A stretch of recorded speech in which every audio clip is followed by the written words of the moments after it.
এরপরে যেটা রয়েছে সেটা হচ্ছে মোলালিটি। এইটা হচ্ছে সবচেয়ে ইম্পর্টেন্ট এবং হচ্ছে সবচেয়ে ক্রুশাল পার্ট।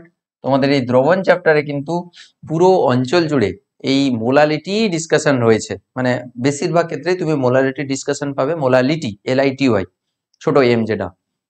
তো এর সংসার কিন্তু পুরো মোলালিটিকে দিয়েই সাজানো। মোলালিটি হচ্ছে এই ঘরের গার্ডিয়ান, এই সংসারের গার্ডিয়ান। তো মোলারিটি আমাদের খুব ভালো করে বুঝতে হবে। মোলারিটি নয় কিন্তু মোলালিটি, LITY, মোলালিটি। বারবার করে দেখবে, সুন্দর করে দেখবে জিনিসটা। তো আমরা এখন ডিসকাস করবো এই মোলালিটি সম্বন্ধে। আগে তোমাদের একটু বুঝিয়ে দিই ব্যাপারটা কি অ্যাকচুয়ালি, এবং মোলারিটির সঙ্গে এর কি পার্থক্য। স্যার কি খুব পার্থক্য রয়েছে? হ্যাঁ, অবভিয়াসলি খুব পার্থক্য রয়েছে। মোলারিটিতে কি ছিল?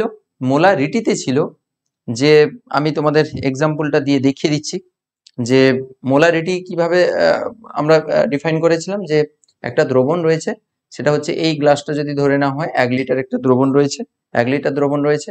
এই দ্রবণে কিছু পরিমাণ, ধরো সাপোজ এই ছোলার দানার গুলো হচ্ছে NaOH, ঠিক আছে? NaOH এর বিট, ছোট ছোট সাদা সাদা বিট, আগের ক্লাসে আমি বলেছি। তাহলে ওইটা দ্রবীভূত হয়ে এটা এটা কিন্তু এরকম মিশিয়ে দেওয়া হয়েছে, যে ঘুটে ওটা হচ্ছে 1 লিটার একটা দ্রবণ প্রস্তুত করা হয়েছে। তাহলে এই যে দ্রবণটা, এখানে যদি 1 মোল পরিমাণ যদি NaOH থাকে, 1 মোল মানে 40 গ্রাম, 1 মোল মানে 40 গ্রাম। তো 1 মোল মানে 1 গ্রাম অণু, 1 গ্রাম অণু মানে তো Na এর হচ্ছে 23 পারমাণবিক ভর, আর অক্সিজেনের হচ্ছে 16 প্লাস হচ্ছে 1, তাহলে 40 হচ্ছে। তো NaOH এর 1 মোল মানে হচ্ছে 40 গ্রাম, তাহলে 40 গ্রাম এখানে NaOH দিয়ে দেওয়া হয়েছে, দিয়ে দ্রবণটা টোটাল আয়তন 1 লিটার করা হয়েছে, ঠিক আছে? তখন এই যে দ্রবণটাকে বলা হচ্ছে 1 মোলার দ্রবণ, ঠিক আছে? 1 মোলার NaOH এর দ্রবণ। ব্যাপারটা বুঝতে পেরেছো? তাহলে আগে থেকে কিন্তু ওখানে NaOH টা কিন্তু রেখে তারপরে টোটাল দ্রবণের আয়তন 1 লিটার করা হয়েছে। তৈরি করা হয়েছে কি করে ওই দ্রবণটা? তৈরি করা হয়েছে এই দ্রবণটা এইভাবে তৈরি করা হয়। ধরো NaOH এর 1 লিটার আমি হচ্ছে বা 1 মোলার একটা দ্রবণ তৈরি করব, ঠিক আছে? প্রথমে কি করা হবে? প্রথমে করা হবে কি, ওইখানে 40 গ্রাম আগে হচ্ছে NaOH কে ওখানে আগে ঢেলে দেওয়া হলো, 40 গ্রাম আগে NaOH কে ওখানে ঢেলে দেওয়া হলো, ঠিক আছে? দিয়ে তারপরে কি করা হবে, খালি 1 লিটার একদম খালি একটা কন্টেনার থাকবে, বিকার থাকবে, যেটাতে তুমি প্রস্তুত করছো। এবার 1 লিটার অবভিয়াসলি দিয়ে কি করা হবে, আগে NaOH দিয়ে দিলে, তারপরে ওখানে জল ঢালবে। জল ঢেলে প্রথমে একটুখানি জল ঢালে, দিয়ে একটু ঘুটে নিলে, দিয়ে পুরোটা গুলে গেল। তারপরে কিন্তু জলটা ঢেলে আপ টু 1 লিটার করা হবে, মানে এই গ্লাসটাকে কানায় কানায় ভর্তি করে দেওয়া হবে। তাহলে ওই NaOH এর বিট সহ, NaOH সহ কিন্তু দ্রবণের আয়তন কত হচ্ছে? 1 লিটার হচ্ছে। এই দ্রবণ হচ্ছে 1 মোলার দ্রবণ, যেখানে 40 গ্রাম NaOH রয়েছে। এইভাবে মোলার দ্রবণ প্রস্তুত করা হয়। এবারটা বুঝতে পেরেছো? এবার যদি 1 মোলাল যদি দ্রবণ বলা হয়, বা মোলালিটিতে ডিফাইন করার জন্য আমরা কিভাবে, মানে কিভাবে ডিফাইন করব মোলালিটিকে? মোলালিটিতে বলছে, ব্যাপারটা শুনবে ভালো করে মন দিয়ে। বলছে 1000 গ্রাম বিশুদ্ধ দ্রাবকে যে মোল পরিমাণ হচ্ছে দ্রাব্য পদার্থ দ্রবীভূত থাকবে, সেটা হচ্ছে মোলালিটি। আবার একবার বলছি, 1000 গ্রাম বিশুদ্ধ দ্রাবকে, 1000 গ্রাম কিন্তু সেখানে বলেছিল 1000 ml বা 1 লিটার, এখানে সেই জায়গায় পার্থক্য হলো 1000 গ্রাম বা 1 কেজি বিশুদ্ধ দ্রাবকে, সেখানে বলেছিল দ্রবণে, কোথায়? মোলারিটিতে। এটা মোলালিটি বলছি। তাহলে 1000 গ্রাম বা 1 কেজি বিশুদ্ধ দ্রাবকে যে পরিমাণ, যে মোল পরিমাণ ওখানে হচ্ছে দ্রাব্য পদার্থ দ্রবীভূত আছে, সেটা হচ্ছে মোলালিটি। এইটাকে ভালো করে আরো বুঝতে হলে, আমি জানি না বুঝতে পেরেছো কিনা, আরো ভালো করে বুঝে যাবে যদি আমি তোমাকে প্র্যাকটিক্যালি জিনিসটা দেখাই। আচ্ছা, আমি কি বলেছি ডেফিনেশন অনুযায়ী, কি বলেছি? 1000 গ্রাম দ্রাবকে যত মোল দ্রাব দ্রবীভূত থাকে। ধরো সাপোজ আমি 1 মোলাল আমি NaOH এর দ্রবণ তৈরি করব। 1 মোলাল আমি NaOH এর দ্রবণ প্রস্তুত করব, ঠিক আছে? 1 মোলার NaOH এর দ্রবণ প্রস্তুত করব। এই কন্টেনারে ধরো সাপোজ 1 মোলার NaOH এর দ্রবণ আমি প্রস্তুত করব, ঠিক? আগে কি করতে হবে তাহলে? 1 মোলার NaOH এর মানে কি গো? যে স্যার এখানে 1 মোল NaOH রয়েছে, 1 মোল হচ্ছে NaOH রয়েছে। 1 মোল NaOH মানে কি গো? মানে হচ্ছে 40 গ্রাম NaOH, মানে হচ্ছে 40 গ্রাম NaOH। এবার দেখো, তাহলে আমি প্রথমে আগে 40 গ্রাম NaOH কে আগে আমি মেপে নিলাম, ঠিক আছে? কি করব তার সঙ্গে পার্থক্যটা বুঝবে। এখানে কি বলেছে? 1000 গ্রাম বিশুদ্ধ দ্রাবকে, তাহলে আগে 1000 গ্রাম বিশুদ্ধ দ্রাবক নেব। তাহলে এখানে আগে কি করব, আমি একটু তাড়াহুড়ো করা যাবে না, আমি একটু নিয়ে এসছি জল। এই পড়ে গেলে গেল, সব গেল। তাহলে কি বলেছে সেখানে, বলেছে 1000 গ্রাম বিশুদ্ধ দ্রাবকে যত মোল দ্রাবক থাকবে। তাহলে 1000 গ্রাম আগে বিশুদ্ধ দ্রাবক নিলাম। ধরো সাপোজ 1000 গ্রাম বলতে এখানে দেখো জলের ক্ষেত্রে তো তার গাঢ়ত্ব হচ্ছে 1 গ্রাম পার সিসি। তাহলে 1000 গ্রাম মানে 1000 ml তার ক্ষেত্রে। তাহলে আমি 1000 ml বা 1000 গ্রাম আমি হচ্ছে প্রথমে কানায় কানায় ভর্তি করে দিলাম। দেখো জল পড়ে গেলে কিন্তু সব সর্বনাশ। তাহলে এইটা হচ্ছে আমাদের 1 লিটার ধরে নাও তুমি, গ্লাসটা হচ্ছে 1 লিটার, ঠিক আছে। তাহলে আমি কি করলাম, প্রথমে কিন্তু 1 লিটার বা হচ্ছে 1000 গ্রাম আগে দ্রাবক, বিশুদ্ধ দ্রাবককে নিলাম। বিশুদ্ধ দ্রাবক মানে এখানে জলকে নিলাম। আগে বলেছে 1000 গ্রাম বিশুদ্ধ দ্রাবকে, এবার বলেছে যদি 1 মোলাল যদি NaOH এর দ্রবণ তৈরি করো, 1 মোলাল যদি NaOH এর দ্রবণ তৈরি করো, কত NaOH দিতে হবে এখানে? 40 গ্রাম NaOH দিতে হবে।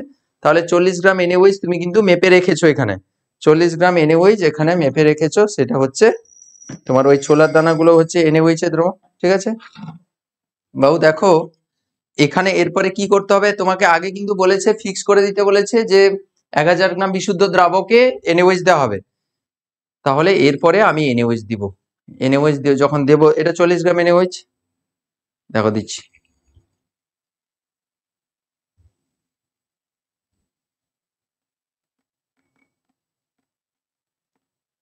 জল পড়ছে, জল পড়ে গেল না, জল পড়ে গেল, জল পড়ে গেল না। তাহলে কেন জলটা পড়ে গেল কেন? কারণ হচ্ছে তুমি আগে বিশুদ্ধ দ্রাবককে ফিক্স করেছো, বিশুদ্ধ দ্রাবককে আগে ফিক্স করেছো, তারপরে হচ্ছে ওইখানে তুমি দ্রাবকটাকে অ্যাড করলে। তাহলে অবভিয়াসলি এখানে দ্রাবক কিন্তু ফিক্স ছিল স্যার, ওখানে 1000 গ্রাম দ্রাবক কিন্তু আগে থেকে ফিক্স ছিল, তারপরে আমি দ্রাবকটাকে অ্যাড করলাম। তাহলে এবার বুঝতে পেরেছো, এই যে দ্রবণটা যেটা তৈরি হলো, এবার তুমি একে গুলিয়ে দেবে, যেটা হবে সেটা হচ্ছে তোমার 1 মোলাল NaOH দ্রবণ। স্যার এখানে যে দ্রাবক পড়ে গেল, আমার এখানে 1 লিটার নিয়েছিলাম বলে ওই জন্য ওভারফ্লো হয়ে গেল, পুরো মাপে মাপে আমি নিয়েছিলাম, 1000 গ্রাম নিয়েছিলাম, কিন্তু তোমার গ্লাসটা তখন বড় হবে কন্টেনার, 1 লিটার ধরো এই দাগ অব্দি 1 লিটার থাকবে, তাহলে তারপরে NaOH দিলে টোটাল হয়তো আয়তন এত দূর অব্দি চলে আসবে, একটু বেড়ে যাবে, কি বেড়ে যাবে তো। তাহলে এবার বুঝতে পেরেছো 1 মোলাল দ্রবণটা কিভাবে তৈরি করা হলো। তাহলে তার ক্ষেত্রে আগে কিন্তু দ্রাবককে ফিক্স, তারপরে তুমি দ্রাবকটাকে অ্যাড করছো। আর 1 মোলার দ্রবণের ক্ষেত্রে কি করা হয়েছিল, মোলার দ্রবণে খেয়াল করে দেখো, তাতে কিন্তু স্যার আগে আমাকে NaOH নিয়ে কিন্তু আগে ওইখানে রাখা হয়েছিল, দিয়ে জলটা ঢেলে আমরা কি করেছিলাম, তার ক্ষেত্রে আমরা কি করেছিলাম একটু খেয়াল করে দেখো, তার ক্ষেত্রে কিন্তু এই জিনিসটা করেছিলাম না। তার ক্ষেত্রে কিন্তু স্যার আমরা প্রথমে হচ্ছে এই NaOH কে আমরা প্রথমে NaOH কে নিয়ে ফিক্স করে রেখে দিয়েছিলাম, NaOH কে আগে ফিক্স করে দিয়েছিলাম, 40 গ্রাম NaOH কে আগে দিয়ে দিয়েছিলাম মোলার দ্রবণের ক্ষেত্রে, ক্যাপিটাল M এর ক্ষেত্রে। তারপরে কি করলাম স্যার, ওইখানে হচ্ছে একটু জল দিলাম, দিয়ে আমরা একটু ঘুটে দিলাম, ঠিক আছে। NaOH কে মেশাতে হবে, এ তো ছোলা বলে মিশছে না, তুমি কি ছোলা দিয়ে করবে না, আমি NaOH কে ভাবতে বলছি এটাকে, যে ঘুটে দিলে তাহলে মিলে গেল। তারপরে এই দ্রবণটাকে ফিল করতে হবে আপ টু কত, 1 লিটার, এটাকে ধরে নাও 1 লিটার। এইটা হলো তোমার 1 মোলার দ্রবণ হলো। ব্যাপারটা বুঝতে পারছো। এবার তুমি আমাকে বলো তো যে কোথায় আহ আমাদের মানে দ্রাবকের পরিমাণটা বেশি, দ্রাবকের পরিমাণ কোথায় বেশি, 1 মোলারে না 1 মোলালে? Sir obviously 1 মোলালে। তার কারণ স্যার প্রথমে কিন্তু তাতে 1 গ্লাস জল মানে 1 লিটার জল কিন্তু আমি ভর্তি করেছিলাম, তাতে কিন্তু আগে দ্রাবকটাকে ফিক্স করেছিলাম 1000 গ্রাম বা হচ্ছে 1 লিটার, জলের ক্ষেত্রে 1 লিটার বলতে পারো, কিন্তু 1000 গ্রাম বলবে, 1000 গ্রাম আগে ফিক্স করেছিলাম, তারপরে তাতে দ্রাবক ঢেলেছিলাম, তাই না? তাহলে তার তো দ্রাবকের পরিমাণ সবসময় ফিক্স থাকবে 1 কেজি। আর এর ক্ষেত্রে কি করলাম, এর ক্ষেত্রে স্যার কিছু পরিমাণ দ্রাবক তো আগে অধিকার করে রয়েছে, এতটা স্থান দখল করে রয়েছে, তাহলে দ্রাবকটা অ্যাকচুয়ালি কতটা, দ্রাবকটা অ্যাকচুয়ালি এতটা, তার ক্ষেত্রে দ্রাবক এতটা, তারপরে দ্রাবক ঢালা হয়েছিল, এখানে দ্রাবক কিন্তু স্যার এতটা, আর দ্রাবকটা কিন্তু আগে থেকে জায়গা করে নিচ্ছিল। তাহলে এবার তুমি বলো তো কে বেশি গাঢ় হবে, 1 মোলাল দ্রাবক, 1 মোলাল জলীয় দ্রবণ না 1 মোলার জলীয় দ্রবণ, ছোট এম নাকি বড় এম? তুমি অ্যান্সার বুঝতে পেরে গেছো, কি হবে বলো, অ্যান্সার দাও, কি হবে? দ্রাবক যেখানে বেশি তার গাঢ়ত্ব কম হবে, তাহলে কোনটার গাঢ়ত্ব, দ্রাবক যেখানে কম সেখানে গাঢ়ত্ব বেশি হবে, তাহলে 1 মোলার মানে এই দ্রবণের হচ্ছে গাঢ়ত্ব বেশি হবে, তার কারণ এখানে জলের পরিমাণ কম বা দ্রাবকের পরিমাণ কম, তাহলে এইটাই হচ্ছে বেশি গাঢ়। ওই জন্য বলা হয় 1 মোলার 1 মোলার দ্রবণের হচ্ছে গাঢ়ত্ব বেশি হয়, জলীয় দ্রবণ অবভিয়াসলি, দেন 1 মোলাল জলীয় দ্রবণ।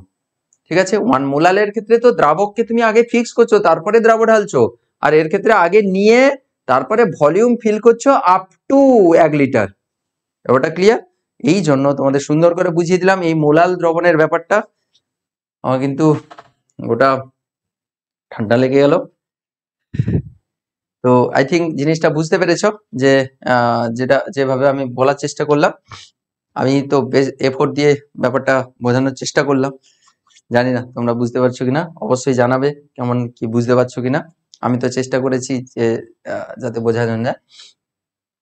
আচ্ছা, তাহলে এবার বুঝতে পেরেছো যে 1000 গ্রাম দ্রাবকে যত মোল দ্রাবদ্রবীভূত থাকে, দ্রাবককে ফিক্স, তাতে আমার যত মোল রয়েছে সেটা হচ্ছে আমার 1 মোলার 1 মোলাল দ্রবণ বা হচ্ছে মোলাল দ্রবণ আর কি। মানে মোলাল দ্রবণ মানে যত মোল দ্রবীভূত থাকবে তত মোলার হবে। যদি 2 মোল দ্রবীভূত থাকে 1000 গ্রামে, তখন সেটা 2 মোলাল দ্রবণ হবে। যদি 3 মোল যদি দ্রবীভূত থাকে তাহলে 3 মোলাল দ্রবণ বলবো। ঠিক আছে, আর 1 মোল থাকলে মোলাল দ্রবণ শুধু বলতে পারি। ঠিক। আচ্ছা, আর একটা কোশ্চেন এখানে কিন্তু এট দ্য সেম টাইম হয়ে গেল, সেটা হচ্ছে 1 মোলার আর 1 মোলাল জলীয় দ্রবণের মধ্যে কে বেশি গাঢ়। এখানে কিন্তু আমি তার অ্যান্সারটা করে দিলাম। এরপরে একটা স্লাইডে একটা জায়গায় রয়েছে কিন্তু এটা, কিন্তু আমি তোমাদের এখানে ক্লিয়ার করে দিলাম। সেখানে শুধু আমি জাস্ট একবার বলে জাস্ট চলে যাব, ব্যাপারটা এখানে কিন্তু ক্লিয়ার করে দিলাম। তাহলে কে বেশি গাঢ় 1 মোলার আর 1 মোলারের মধ্যে? তাহলে অবভিয়াসলি কে বেশি গাঢ় হবে? 1 molar. 1 molar is more concentrated than হচ্ছে 1 মোলাল। ঠিক আছে, 1 molar is more concentrated than হচ্ছে 1 মোলাল। ঠিক। তো এটা খুব খেয়াল রাখতে হবে, পরীক্ষায় আসেও এটা, আর জিনিসটা বুঝলেই তো তুমি পারবে, এটা কোনো হার্ড করে কিছু নেই। একক কি হবে বাবু? দেখো, প্রতি কেজিতে বা 1000 গ্রামে, 1000 গ্রাম মানে 1 কেজি, প্রতি কেজিতে যত মোল থাকে সেটাই হচ্ছে মোলালিটি। তাহলে কি হবে? যত মোল পার কেজিতে থাকে তাহলে মোল পার কেজি হবে। এটাই আর কি এখানে রয়েছে, দেখো মোল পার কেজি। তাহলে ইউনিটটাও খুব ইম্পর্টেন্ট, এটাও ইম্পর্টেন্ট, উষ্ণতার উপর নির্ভর করে না, খুব ইম্পর্টেন্ট কথা। বাবু দেখো, এখানে তো আয়তনের গল্প নেই, 1000 গ্রাম দ্রাবকে যত মোল দ্রাবক দ্রবীভূত থাকে, তাহলে এখানে তো দ্রাবকের পরিমাণটা এখানে গ্রামে দেওয়া রয়েছে, ওয়েটের ব্যাপার রয়েছে, ভলিউমের ব্যাপার নেই। তাহলে এখানে অবভিয়াসলি স্যার উষ্ণতার উপর নির্ভর করবে না। এটা খুব গুরুত্বপূর্ণ একটা জায়গা। মোলালিটি হচ্ছে এমন একটা টার্ম যেটা হচ্ছে উষ্ণতার উপর নির্ভর করে না, খুব ইম্পর্টেন্ট। আর 1000 গ্রাম দ্রাবকে 1 মোল দ্রবীভূত থাকলে সেটাকে মোলাল দ্রবণ বলা হবে। যেরকম মোলার দ্রবণের ক্ষেত্রে আমরা কি বলেছিলাম, যে 1000 ml দ্রবণে যদি 1 মোল দ্রাবক দ্রবীভূত থাকে সেটা মোলার দ্রবণ বলেছিলাম, মোলার MOLAR। আর এটা হলো মোলাল দ্রবণ, MOLAL, মোলাল, দুলাল, মোলাল দ্রবণ। ঠিক আছে, তো খেয়াল রাখবে সেক্ষেত্রে তো তোমার দ্রবণ মিলেই, মানে ওই দ্রবণ যেটা তৈরি হয়ে গেছে তাতে যত মোল রয়েছে, তাহলে আগে থেকে রয়েছে সেখানে, এখানে তো আগে থেকে ছিল না, দ্রাবকে আমরা অ্যাড করছি। ঠিক আছে, তো মোলালিটি তাহলে বুঝতে পেরেছো।